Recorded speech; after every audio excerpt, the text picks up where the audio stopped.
All right, I'm going to start tonight's conference call. Welcome everybody to tonight's conference call. We have Craig Arsenault from W.P. Carey. He's going to be presenting tonight a presentation called It's Not Your Parents' Retirement. If I can ask everybody that's on the line to mute your phones now until the end, where we'll do Q&A, that would be much appreciated so that we can keep the background sounds out. And we'll go ahead and do a Q&A at the end. Tonight's presentation will basically be about the challenges that face baby boomers and people heading into retirement as well as preparing for it. It's not as simple as maybe your parents' retirement. People are living longer, retiring earlier without pension. And that poses some challenges, and that's what this presentation aims to answer. So I will go ahead and turn the mic over to Craig Arsenault. Are you there? I am. Can you hear me? Yep, I can hear you. So I'll go ahead and mute my phone. If everybody else could do the same, we're going to give the floor to Craig. Well, thank you, Neil, and thank you all for attending our presentation. It's Not Your Parents' Retirement. My name is Craig Arsenault, and I am the first Vice President of W.P. Carey, Mid-Atlantic East Territory, and I'm pleased to be your host today. Today, we are going to be discussing how retirement landscapes differ, and more importantly, differ from that of our parents and our grandparents. Given today's complex financial environment, government programs, uncertainty, and longevity. Before planning your retirement portfolio, it's important to take these factors into consideration and really take a thorough look at today's challenges in order to prepare for tomorrow. It's not meant to scare anybody. There are some statistics on here, as Neil mentioned, where people are living longer, people are retiring earlier, people are spending more time in retirement. Those are all good things. Living long isn't bad. Running out of money when you're old is bad. So that's what we're going to try to address today. Because today's retirement is so different from retiring in the 1950s, we'll be talking in depth and looking at some of the critical factors that have changed over time. I mean, specifically, the ones that you see here of life expectancy. We're spending more time in retirement now that people are living longer. The economy, how the turbulent environment over the past several years has affected our portfolios and our way of life. And really nobody was immune to that. Government assistance and how Social Security is becoming a real concern for future retirees. Inflation rates and their effect on purchasing power over the course of your retirement and how that's going to affect you. And rising costs. Especially as it relates to your retirement and those new costs that you do incur when you're retired. First off, today is more challenging than ever before to plan for retirement, and Americans are feeling unprepared and fearful. In fact, 67% are worried about not having enough money. 61% fear outliving their money more than they fear death. And 84% of 401k plan sponsors said in a recent survey that only some or very few employees will be financially prepared for retirement. A few shocking and startling statistics for sure. Now, here's to a long life. Let's take a look at our longevity and how our years in retirement have changed over time. Compared to 1950, we're living more than a decade longer today. Despite the significant increase in age, our average retirement age has only increased 1 year. So you have obviously a big gap there, and the way that retiring, people just retire differently. Retiring used to be you worked till you couldn't, you retired for a couple years, you had a pension, and then you passed away. And unfortunately, that didn't sound like a great way to retire. I would rather choose the more current form of retiring, where you're actually not working until you can't, and you're enjoying your retirement. But those are the facts here. And in 2008, there were roughly 33 million Americans between the ages of 55 and 64. It is expected to reach 43 million in 2020. About 10,000 to 12,000 people a day are hitting that baby boomer age, 65. Put on your safety belts. Retirement planning is, further complicated by the economy, as we all know.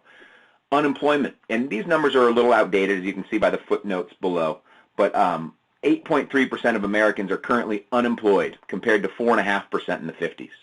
Even if you are employed, there are other considerations. The U.S.'s 100 largest corporate pension plans were underfunded by over $217 billion in 2008.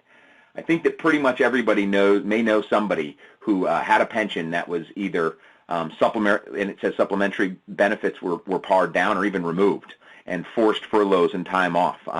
Living in the D.C. area, as we all do, or most of us do, we know that story all too well. And how secure is your Social Security? These are some pretty scary statistics when you think about it. A bleak outlook, it mentions, and 76% of workers plan to rely on Social Security as a source of income in retirement, and only 35% of Americans expressed confidence in the future of Social Security. So there's obviously a little bit of a gap there. If 76% of people plan on counting on it, yet only 35% actually plan on it being there in its current state. How secure is Social Security? Again, the sustainability of Social Security benefits becomes less and less likely for future retirees. I think that this may be one of the more shocking statistics you'll see in the presentation today. In 1950, a retiree's benefit was paid for by 16 workers. So you had 16 workers that were really shouldering the load here. 2011, a retiree's benefits were down to only 2.9 workers. So 2.9 current employees were covering the benefits of one worker, whereas it was 16 just in 1950. It's projected that by 2036, a retiree's benefits are projected to be paid by only two workers, or 2.1 workers. I find that possibly to be a little bit on the high side, because if it went from 16 to 2.9 from 1950 to 2011, who knows what could happen in the future going forward. Given the effects of the recent financial situation, the government has had to make borrowing more attractive in order to help stimulate the economy by increasing the money supply. This, in turn, increases the inflation rate, which can quickly erode a retirement portfolio's purchasing power if not taken into account. And prior to 1960, as you can see, inflation was still something to consider when planning, for retirement. But its effects were marginal at best when compared to today's rate. In fact, the average inflation rate from 1914 to 1959 was 2.6%. From 1960 to today, it's up to 4%. And at a 4% inflation rate, the cost of living will double in only 18 years. So, be sure to take this into account, especially as we approach an average, retirement now of 20 years. Although inflation generally affects the price of all goods and services, there are some more specific expenses that outpace the rise of inflation. Unfortunately, the most aggressively priced goods and services are those that affect retirees, such as gas, medical costs. As retirees have more time on their hands, many travel more frequently, and with the increase of gas consumption, the increase of almost 10% in 2011 alone, gas prices are a very significant expense to consider in retirement. Another significant expense, obviously, that targets retirees is medical costs.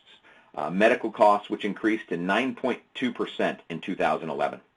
In fact, out-of-pocket medical expenses needed at age 65 is projected to increase 68% from 2009 to 2018, leading to retirees needing over $500,000 for these expenses during their retirement. On the other topics, aside from just medical costs and gas, college tuition. I have two young children and one on the way in November, and I look at the cost of a college education, and it's pretty scary. Your financial advisor can show you these college cost calculators that show you what to expect for a child that's going to be starting college in 15 or 16 or 17 or 18 years. And I looked at one just a week ago because we have a new baby coming. And in 18 years, it's going to cost about $400,000 for a 4-year public education. It's about a 9% inflation rate on college tuition. That was pretty alarming, personally. Now, a considerable expense affecting many during the course of their retirement is long-term health care, such as nursing homes and in-home assistance. It's anticipated that in 2020, due to the rapid retirement of baby boomers, approximately 1 in 3 workers will be faced with providing some form of long-term care for their boomer parents. It's imperative to plan for this expense, as about 75% of single people and 50% of couples spend their entire savings within 1 year of entering a nursing home. I'll repeat that. 75% of single people and 50% of couples spend their entire savings within 1 year of entering a nursing home. If there's one key takeaway from this webinar today, I hope that you come away with an understanding that there's more to planning and updating a retirement portfolio than simply keeping up with inflation rate. Simply keeping up with inflation rate doesn't secure a safe retirement. So what do we do with all this information, and how can we plan ahead given these variable costs and situations that may or may not affect us during retirement? And in the event that our future pension plans and Social Security do not meet retirement needs, it's more important than ever to actively invest in your retirement portfolio, as holding on to cash alone now won't suffice given the current interest rates and the interest rates that have been rather consistent in the last 5 years. Unfortunately, cash equivalent investments are not really meeting interest rates as well. In fact, money market funds currently yield less than 1% in many cases. 1-year CDs, and these numbers are a little outdated, yield 1%, and the 5-year CDs are right around 1.8%, and it shows you those as of February 2012. An investment in money markets funds is not insured or guaranteed by the FDIC or any other government agency. Although money market funds seek to preserve the value of your investment at $1 per share, it is possible to lose money by investing your money in money market funds. Now, the importance of a financial advisor. Again, I started this off, I didn't want to scare people. Again, living long is not a bad thing. Retiring earlier is not a bad thing. Spending 20, 30, 35 years in retirement, these aren't bad things. It's just formulating a plan and, more importantly, sticking to that plan. According to a recent survey conducted by T. Rowe Price, 40% of adults, 42% of adults today feel that participation in only a 401k plan is adequate. This high percentage suggests that many Americans today simply just don't understand what their financial options are and what saving for retirement really means. Additionally, the Echo Boomers, who are about 32 years in age, are putting the majority of their assets into investments held in defined contribution plans, unlike defined benefit plans of old, which translated into a pension-like income stream. The defined contribution plans are just that. The sole responsibility of adding the money to the plan is on the shoulders of the investor or the employee. This generation will need the advice of financial advisors more than any other generation before. It's imperative to not only deciding a plan and sticking to a plan, but reevaluating the plan as well. It's interesting and it's rather fascinating. I've been in this industry for 11 years now to see what the certain tools financial advisors have in not just coming to a plan, but updating your plan, because it should be a living, breathing plan. Things change, needs change, retirement income needs change, and you work with a great financial advisor with Neil and GB in their office, and they have some pretty great technology to help you plan for retirement, and more importantly, keep and stay on the right track.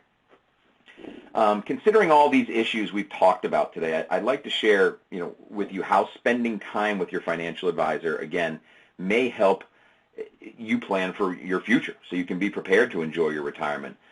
Think about your current age and retirement goals and modify your current retirement plan accordingly. Reevaluate that plan on a continued basis. Ask about particular investment strategies that may be worth considering. There may be investments out there now, be it alternative investments, different types of investments that are relatively new and something that you may never have invested in before. Evaluate your current opportunities to supplement your retirement plan, including those provided through your company and the government. Plan for potential health care and medical expenses. for you and for your spouse, and stay on track so you can enjoy that that long, fruitful retirement that everybody would like. I guess, Neil, I want to thank everybody for joining today. It again wasn't meant to scare people, and I hope that this presentation has helped. If anything else, helped you look at your retirement a little bit, and the retirement that you're seeing now is very different from that of your parents and the generation prior. And hopefully you have a little bit less apprehension knowing that there are things that you can do.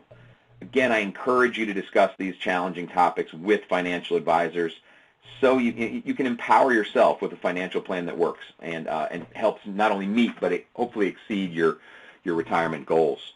Neil, I can open it up for questions, or if you'd like to jump on and discuss anything, I'd be happy to address.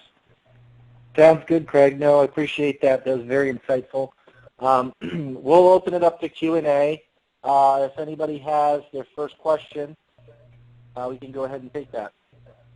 Yes, Neil, this is Patrick Simeon. How you doing, Craig? How are you, sir? All right, I'm doing fine. Listen, I was looking at that's the first two slides, as far as the Social Security. The numbers you were referring to, 2011, 2009, I guess to support everybody that's on Social Security, versus 2026.1 people. Yeah, I just went back to it. I think it's slide number 11. Yeah, and my question is, last night I had a little meeting with GB and Neil talking about financial security, and one of the up was, I guess, echo boomers and the millennials and their projections of they're going to provide more income economy, so that we would have to look at the long-term view on that. So my question is, that scenario, how is that true? That security, why it's not basically those people are going to have working more and longer, and put more into the economy. That means that might be more healthy than what we.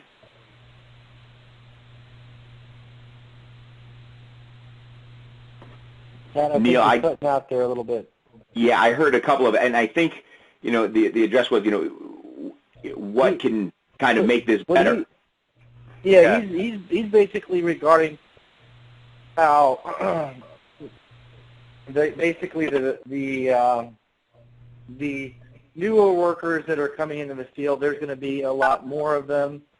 I believe it's the age group of 30 to 40. I got to look at that update again, but that's going to kind of reprop the Social Security system so that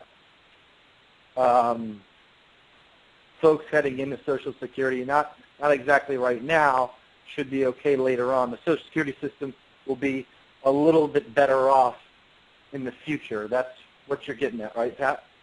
Yes.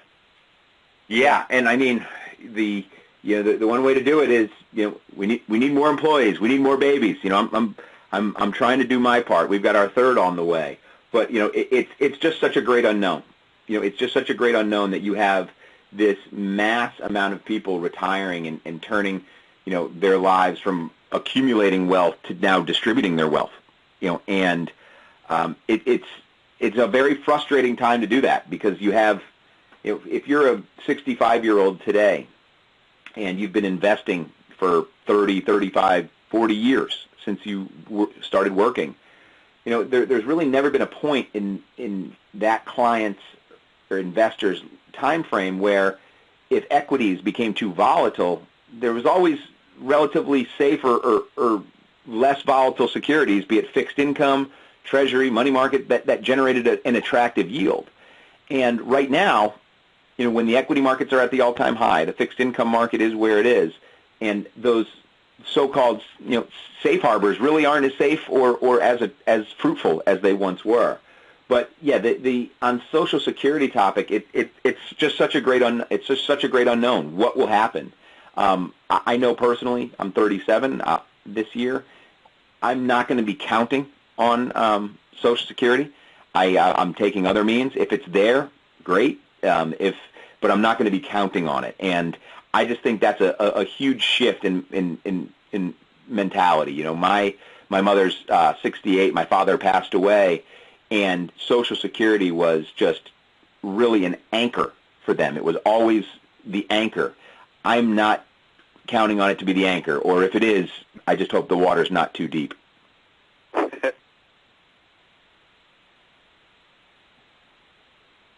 Thanks, Craig. That was good. You guys, is there any other questions out there regarding this? And I believe that's going into the basically tying into the Generation X and Y as to having a bigger overall population that would help support the Social Security Administration, and that's definitely up for debate.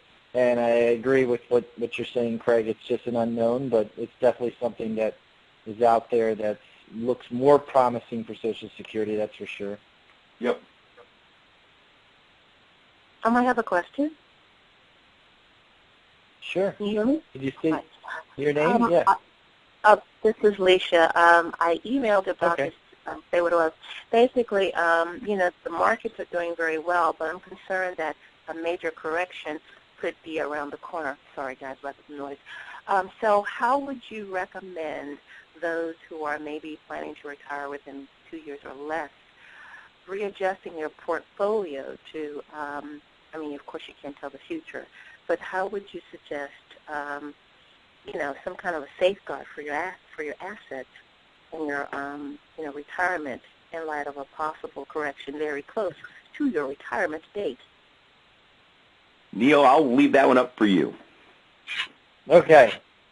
Well, Leisha, obviously, as you get closer and closer to retirement, you want to make sure your portfolio is diversified in the sense that you're not too heavily invested in equities. I know that in your case, considerably most of your assets are held at the TSP, so it's a little bit more challenging there because you have really only 5 funds to go into, and your more conservative options at the TSP are not necessarily the best options out there. But with that being said, I definitely think you want to start to look more at using a little bit more of the conservative options like GNF, or using funds like the life cycle funds, like your L funds. And that's about as best as you can do given the current situation with the TSP. But as you move into retirement, there's a lot of options that you can do. And there are several fixed income options that you would probably be looking at to subsidize some of the income that you're not getting from work. And that's kind of the side where Craig Arsenal's team comes in. He runs an alternative investment that deals with real estate, and that provides income to your portfolio that's different from stock market or general fixed income bond type investments. So there's definitely a lot of options on the outside world, but in these next couple years with your particular situation, you're going to want to use some of the more conservative options at TSP, and I would look more toward the life cycle funds. Is that helpful? I got it. In other words, just stay put for a little while. Okay. Okay. Yep. Gentlemen, Neil, I have a question? yeah, this is Gloria and Carlton Campbell, gentlemen. Okay. Hi. Question for you. At this point, if you have children who are entering their time to go to college, and you haven't had an opportunity to save for them, what vehicle would be best to pay for their college education? Would it be better to diversify yourself out of some of the stocks, use some of your retirement savings, you know, if you're over 60 years old and no longer have to pay a penalty, sell real estate? What would you say is probably the best means of helping them pay for their college education rather than have them have high debt and loans? Well, it's hard to speak in generalities without, looking at your personal situation. I know GB handles your glorious account, and he'd probably be better suited to answer that. But in general, there's many different options to pay for school, and there's ways to be creative about it when there's no built-up savings. Some of the most popular choices would be home equity lines of credit. Rates are very low right now. One can access the equity in their home at a very cheap rate and also get a tax deduction for it. So that's one very attractive option right now. A second, if there's no equity in the home, would be possibly a loan on your retirement account. So if you're working, you have, let's say in this case, we'll say a TSP, you have the ability to take up to $50,000 out of your TSP via a loan, which is non-taxable and non-penalty, even if you're under the age of 59 and a half, and access a loan that way with a low interest rate that gets actually credited back to your account. But those are two probably attractive ways if you were in a situation where you didn't have the funds. The third, and probably the most obvious one, is to definitely apply for financial aid. I think folks might be surprised as to how much they could actually be eligible for, and to at least go that route prior to actually the first two. But those would be the top three choices that I would be looking at first before taking any other measures as far as, spending money in your accounts. Okay, when you said financial aid, are you talking about like car loans? Say that again? When you're mentioning financial aid, are you talking about the parental loans, the PAL loans? Yeah. All the different forms of financial aid under the system. There's grants, there's loans. Depending on the income level of the parents, there's different eligibilities under that. So yes, we'd be talking about what financial aid has to offer. Thank you. Yep, no problem. Any other questions? Question? Can you hear me? Yes. It's Howard Funke. I know this is not so much what we go to GB for, but you brought it up in your presentation, so let me ask you what you think about it. I don't at the moment have long-term care insurance because I had it for about 10 years when I worked with the government, and I felt like it turned into a huge bait and switch kind of program. I was very, very unhappy with it. And when I retired, I just canceled it. I thought it was excessively costly. The cost was going up consistently from year to year, and the benefits seemed to be diminishing. And I've now had some people try to sell me on long-term care insurance, and I really don't feel like it's a good way to spend my money. And I'm wondering how you feel about it. And I know it's an issue that's full of incredible unknowns and big risks, but I'm wondering what you think about it. Sure. Well, Craig, I'm interested to hear what you know about long-term care and what your thoughts are before I would go into mine. Do you have any thoughts on long-term care? Oh, I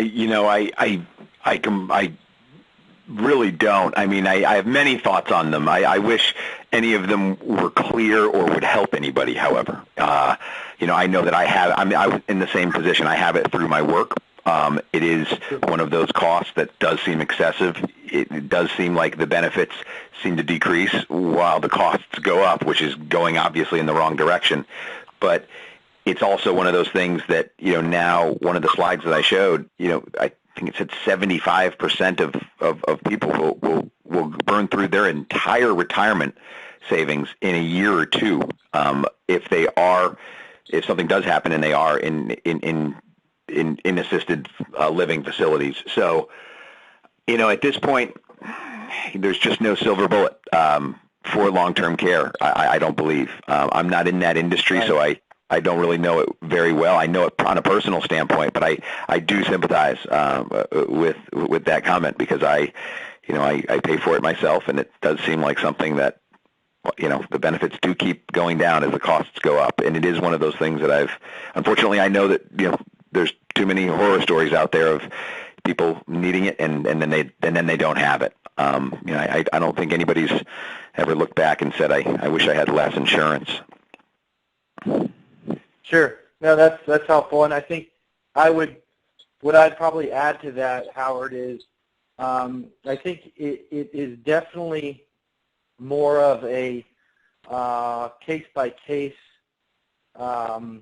scenario. Wrapping up long-term care in a general kind of format would be tough to talk about, but I think you want to look at it in the sense of, first of all, family history. What is the family history with, mental diseases, Alzheimer's, schizophrenia, things like that, or just other things that would impact your health down the road and your likelihood of needing long-term care.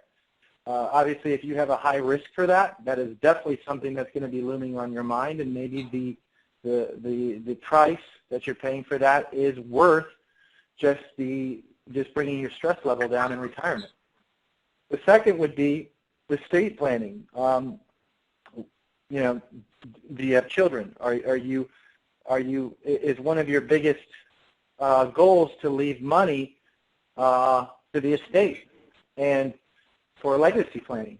Obviously, long-term care needs would eat really far into one's estate if they were planning on leaving money to their children through their estate. So those are all other aspects that I would look into before putting in long-term care, because someone can always choose to self-insure and run the risk. But like Craig mentioned, the risks are pretty great, especially if your goals are to leave an estate and maybe fully paid off home and things like that to your children, which could easily be eaten through in the case of needing long-term care. So I don't think there's an easy answer for that, and I think it's a case-by-case basis, and I think you need to look at the price compared to self-insuring and taking a look at with GB what makes sense in your particular case. Does that help? Yeah, thanks very much. It helps a bit. I'm not thought of all those things. Anyway, appreciate it.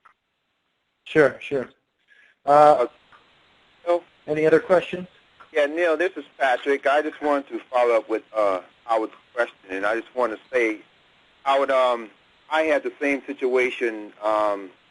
You had long-term care, and my wife and I are in the federal government. Basically, we had it for about 10 years. We were trying to do it together, and I think after about 5 years, changed, and then the price went way up,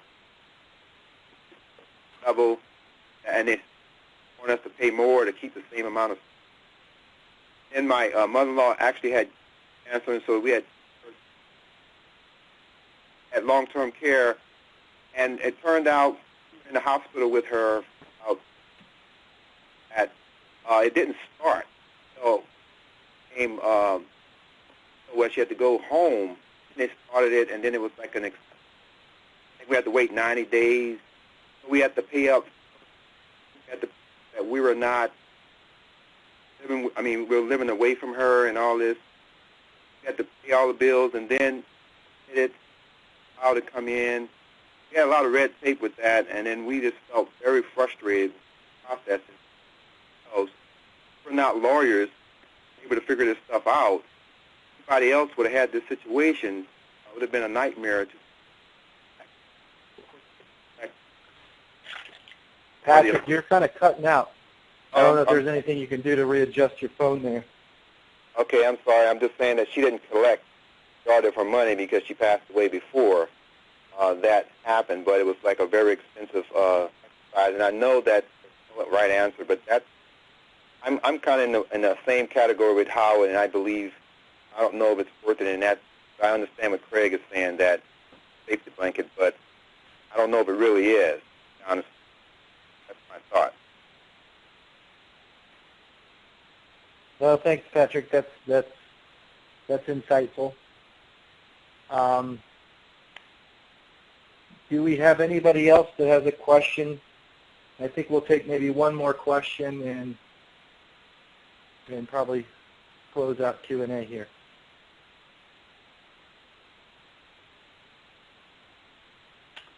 Is that it? Okay. Well, I think that was a pretty nice presentation by you, Craig. Thank you very much for your work tonight. We appreciate that.